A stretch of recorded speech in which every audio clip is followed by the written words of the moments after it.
Welcome back, guys, and today we're going to be doing part 2 of the CRF build, where we're actually going to go around the bike and try to figure out what we need to order so we can get her up into tip-top shape. Yep, we just got the bike. We've had it for a day now. Yep. Yeah, so we've kind of looked around the bike a little bit, but today we're just going to go ahead and take everything off, like Justin said, find out really what's wrong with it, order the parts, and get it ready. You know, there's certain things like the grips are falling apart. You can actually slip them off like that. So definitely need to order some grips, but anyways, there's more stuff on the bike. So today we're just going to go and look around the bike to find out what's wrong with it, get those parts ordered and get on with it. All right, guys. So like we were saying, first thing, these grips have got to go. It just slips right off. They are beat up, torn to bits. The other one is actually shorter than that one, if you could tell. This one just slips off as well. It's a little bit harder, but you can see it's torn to bits. It just comes right off, it twists and everything. So we've got to get some new grips, but for now, we'll just keep them on there to make it look, you know, together. Another thing that we need to take a look at is going to be the clutch, because, well, the knob is broken off and you can only pull off. I mean, some people like that, but that can kind of cut you. And then also, I noticed that it was clunking when you put it into first gear, and I noticed that when you pull the clutch, the wheel wouldn't move.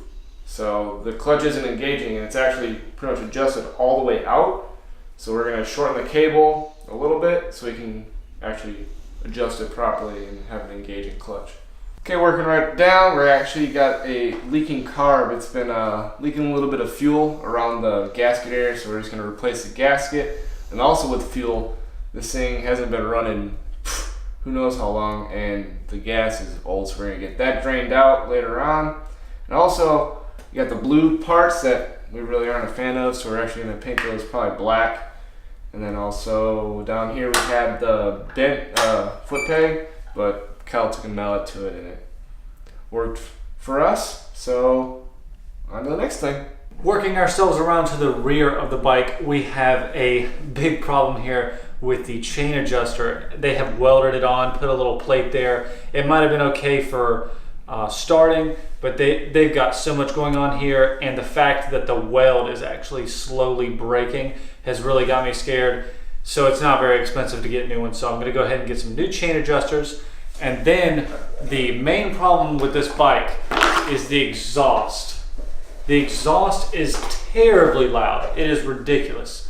So what we're going to do, we got it ready. We are going to take out these rivets, try to fix this exhaust where it's a little bit quieter. This thing has really been beat up. So I kind of want to leave the exhaust like this just for the fact that I don't want to care too much about it.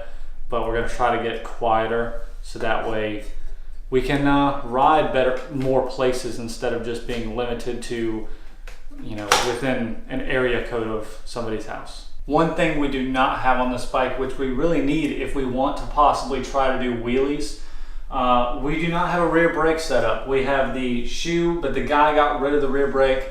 We asked him why, and he just kind of, you know, said he didn't need it. So maybe it broke on him and he just didn't want to buy a new one.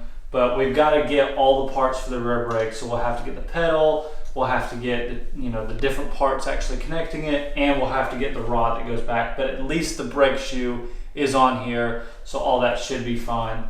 But definitely want to have a rear brake, especially if the front brake fails. And then as a general housekeeping thing, we'll change the oil, change the spark plug, make sure there's proper air in the tires, and do all that kind of fancy stuff. Just basic maintenance is what we're talking about. I'll give her a bath too. We might give her a bath. Probably not. But there is some things that I'd like to paint as well. The main stuff is the blue stuff. We just don't really like the blue. It's whatever, but I'd rather have it red, white, and black. I don't know. It just looks more Honda-y. But anyways, guys, I hope you guys enjoyed this small little episode. On the next episode, we will be trying to fix this thing. Hopefully the parts show up. Hopefully. It's eBay, so. Yeah, it's eBay, so it will take a little while. So we'll have to see what happens. But yeah, anyways, guys, hope you guys enjoyed this. If you can, leave us a like or subscribe. It would be great. And if you have a CRF 50 or XR50, please let us know in the comments. I would love to talk to some other CRF owners. That would be pretty cool. Hints and tips about working on these things. Yeah, maybe somebody can tell us if we bought a piece of junk or not. Yeah, well, please help us out here. So yeah, make sure you guys like, subscribe, Facebook, Twitter, Instagram, Snapchat. You guys know what to do. So yeah, see you guys later. Take it easy, guys.